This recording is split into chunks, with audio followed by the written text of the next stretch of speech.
हाँ जी, क्या हाल चाल आप सबके। मुझे लगता है कुछ लोगों के हाल चाल बढ़िया होंगे। कुछ लोग सोच रहे होंगे मार्केट को गिरता हुआ देख के कि हम यहाँ पर डिप में बाय करने वाले हैं, और कुछ लोग मार्केट को देख कर यहाँ पर उदास होंगे क्योंकि बिटकॉइन जितना एक्सपेक्ट किया जा रहा था उससे भी कहीं ज़्यादा गिर रहा है। और मेरी जो प्राइस प्रिडिक्शन थी वो भी ख़राब हो चुकी है। मैंने आपको 69,000 के आसपास बताया था इसका जो ट्रेड लाइन सपोर्ट था, लेकिन वहाँ से बिटकॉइन गिर के अभी 65,000 तक जा चुका है। तो ये सारी चीज़ें देख के ओवरऑल मार्केट में डर का माहौल बना हुआ है। अब यहाँ पर सिर्फ मेरी प्राइस प्रिडिक्शन ख़राब नहीं हुई है, जो बड़े बड़े एक्सपीरियंस वाले लोग थे जिनके पास सालों का एक्सपीरियंस था, उनके चेहरे पे आप जाकर देख लो, वहाँ पर भी आपको यही देखने को मिलेगा। क्योंकि जो ये मूव है बिटकॉइन के अंदर, ये एक अनएक्सपेक्टेड मूव था। तो यहाँ पर बिटकॉइन थोड़ा सा स्कैरी मुझे भी लग रहा है। तो अब बिटकॉइन के अंदर क्या होने वाला है, क्या बिटकॉइन के अंदर मूवमेंट देखने को मिलने वाला है, और मार्केट की जो कुछ अपडेट्स आई हैं उनको भी आज की वीडियो में डिस्कस करने वाले हैं। तो hello ladies and gentleman, welcome back to the our channel. मैं संग्राम सिंह और आप देख रहे हैं क्रिप्टो रिटेलर। अब यहाँ पर सबसे पहले बिटकॉइन की बात करें तो बिटकॉइन का यहाँ पर जो मेजर सपोर्ट था 69,000 का और 67,000 का, तो ये दोनों के दोनों सपोर्ट बिटकॉइन ब्रेक कर चुका है और अभी बिटकॉइन 66,000 के आसपास ट्रेड करता हुआ देखने को मिल रहा है। अगर यहाँ पर एक दो दिन के अंदर बिटकॉइन अगर 67,000 के ऊपर ट्रेड करता हुआ देखने को मिलता है तो हो सकता है आपको बिटकॉइन वापस से यहाँ पर पंप करता हुआ देखने को मिले। लेकिन अगर एक दो दिन बाद भी अगर बिटकॉइन आपको 66,000 के आसपास या इसके नीचे ही ट्रेड करता हुआ देखने को मिलता है तो यहाँ पर बहुत ज़्यादा चांस बन रहा है कि बिटकॉइन आपको 60,000 के आसपास वापस से जाता हुआ देखने को मिल सकता है। तो यहाँ पर अगर बिटकॉइन के अंदर कोई बाइंग करना चाहते हैं तो यहाँ पर लेवरेज बाइंग को आप अवॉइड करो, यहाँ पर स्पॉट बाइंग करना सबसे बेस्ट ऑप्शन है। तो भैया अभी मैं देखो डीसीए कर रहा हूँ, अगर आप भी बाय करना चाहते हो बिटकॉइन को तो आप स्पॉट के अंदर डीसीए करते हुए बाय करो, जिससे आपकी जो ओवरऑल प्राइस होगी, अगर मार्केट यहाँ पर और गिरता है तो वो एवरेज प्राइस आपकी और कम हो जाएगी और आपको ज़्यादा नुकसान नहीं होगा।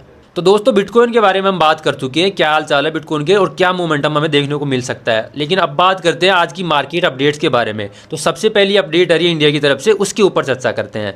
तो आज के बाद इंडिया के अंदर क्रिप्टो करेंसी के अंदर डीलिंग होती है तो उसको कोई भी इलीगल नहीं बोल सकता। अब ये चीज़ सिर्फ मैं नहीं बोल रहा, ये चीज़ बोल रहा उड़ीसा का हाई कोर्ट। उड़ीसा के हाई कोर्ट ने हाल ही में कहा है कि इंडिया के अंदर क्रिप्टो करेंसी के अंदर डीलिंग करना बिल्कुल भी इलीगल नहीं है। तो भैया इससे ये समझ में आता है कि इंडिया के अंदर अब क्रिप्टो करेंसी के अंदर ट्रेड करना या डील करना इलीगल नहीं है, बिल्कुल वैध है। आप क्रिप्टो करेंसी के अंदर ट्रेड कर सकते हो और डील कर सकते हो। अब देखो दूसरी अपडेट की बात करते हैं। तो दूसरी अपडेट है माइक्रो स्ट्रेटजी की तरफ से। माइक्रो स्ट्रेटजी ने आज से 2-3 दिन पहले कहा था कि वो बिटकॉइन के अंदर बाइंग बनाने के लिए $500 मिलियन का फंड रेज करने वाले हैं। अब जिस दिन उन्होंने ये अपडेट दी थी उस दिन बिटकॉइन के अंदर हमें करेक्शन देखने को मिला था। अब उसके बाद उन्होंने एक और अनाउंसमेंट की है कि वो बिटकॉइन के अंदर बाइंग बनाने के लिए $700 मिलियन का फंड रेज करने वाले हैं। तो दोनों अपडेट जब ये मार्केट में आई थी तो उस समय दोनों के अंदर शॉर्ट टर्म में देखा जाए तो बिटकॉइन के अंदर हमें करेक्शन देखने को मिला है। तो मुझे लगता है कहीं ना कहीं ये जो माइक्रो स्ट्रेटजी की अपडेट है ये एक रूप से पनौती की तरह लग गई है बिटकॉइन को, और यहां पर बिटकॉइन के अंदर वापस से करेक्शन देखने को मिल रहा है। अब देखो अगर माइक्रो स्ट्रेटजी इतने बड़े अमाउंट के साथ बिटकॉइन के अंदर अगर एंट्री बनाने जा रहा है या इन्वेस्टमेंट करने जा रहा है तो वो हाई प्राइस पे तो बिटकॉइन को बाय करने वाला नहीं है। तो वो जानबूझ के बिटकॉइन के अंदर यहां पर हमें मैनिपुलेशन देखने को मिल रहा है या बिटकॉइन की प्राइस के अंदर हमें यहां पर गिरावट देखने को मिल रही है ताकि जो माइक्रो स्ट्रेटजी है वो बाइंग बना सके और बाइंग भी एक डिप या डाउन प्राइस पे बना सके। तो इसकी वजह से हमें मुझे लग रहा है कि बिटकॉइन के अंदर हमें ये जो करेक्शन है वो देखने को मिला है।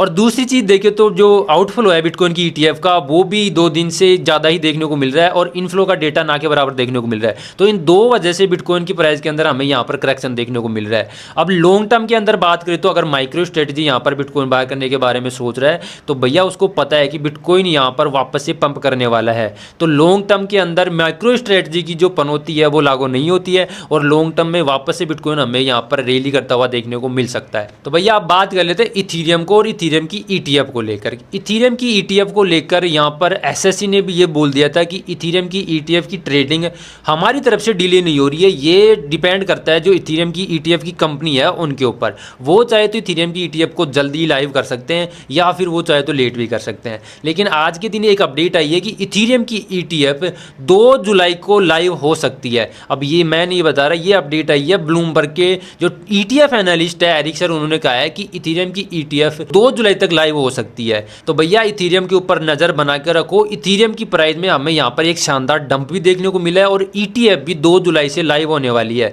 तो यहाँ पर इथेरियम के अंदर हमें शानदार पंप देखने को मिल सकता है। तो आज के वीडियो में मैंने बिटकॉइन और बिटकॉइन के बारे में और इथेरियम की ETF के बारे में चर्चा की है। आई होप आपको अच्छे से समझ में आई होगी। अगर आपको अच्छे से समझ में आए तो वीडियो को लाइक कमेंट जरूर करना, और भाई ऐसे ही वीडियोज़ के लिए मेरे चैनल को सब्सक्राइब जरूर कर लेना। मिलते हैं नेक्स्ट वीडियो में, तब तक के लिए जय श्री राम।